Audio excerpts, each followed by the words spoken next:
ng suspect ang password ng cellphone. So this is welcome back to Julius World. So I made sushis. One of them is Mentos. This one is for us.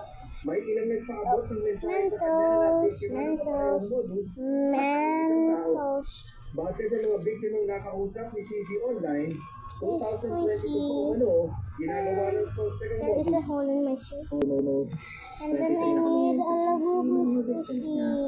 and It's for yung someone. iba habal-habal, yung iba acts of the One of the business. eyes Then doesn't have a yung iba naman shine is mostly dating. because Itong July I was 21, trying may to nagmensahe make kay the Fifi shine, but na may then nakakita it sa was suspect sa Makati. the lines were Kaya like agad siyang nag-report sa pulis. so Sa pagbibigay ng it Barbosa didn't Police sa make Manila Police like a District, hole for the nakita shine. may warrant of arrest laban sa suspect My two dahil sa kasong acts of lasciviousness Yay! sa Imus, Cavite. Kaya agad siyang inaresto ng mga polis. Pumunta po tayo dun sa nasabing building na kung saan yung call center